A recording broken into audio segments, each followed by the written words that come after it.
வணக்கம் பிரவீன். அதாவது தருமபுரி நாடாளுமன்ற தொகுதியில் போட்டியிட்ட வேட்பாளர்கள்ல பாமக வேட்பாளர் சௌமியா அன்புமணி தொடர்ந்து முன்னிலை பெற்று வருகிறார்.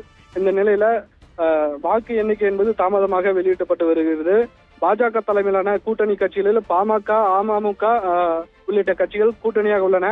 இன்று தருமபுரி அரசு பொறியியல் கல்லூரியில் வாக்கு எண்ணிக்கை நடைபெற்று வரும் நிலையில தற்போது வரை அதிகாரப்பூர்வமாக 8 சுற்றுகள் முடிவடைந்துள்ள இந்த நமக்கு தகவல்கள் வெளியாகியுள்ளன.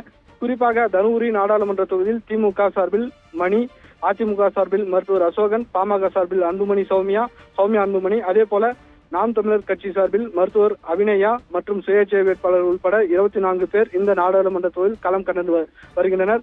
முதல் சுற்றிலிருந்தே சௌமியா அன்புமணி தொடர்ந்து அதிகமான வாக்குகள் பெற்று முன்னிலையில் உள்ளார். குறிப்பாக தமிழகத்தில் பாஜக கூட்டணி கட்சிகளில் தருமபுரி நாடாளுமன்ற தொகுதியில் மட்டுமே முன்னிலை பெற்று வருகின்றன.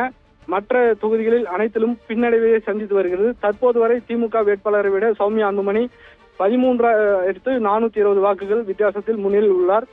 தருமபுரி நாடாளுமன்ற தொகுதியில் மொத்தம் 6 சட்டமன்ற தொகுதியில் உள்ள ஒரு சில வாக்குப்பதிவு பெட்டிகள் கணக்கீடு வராததால் சுற்றுகளின் விவரம் தாமதமாக வருகின்றன.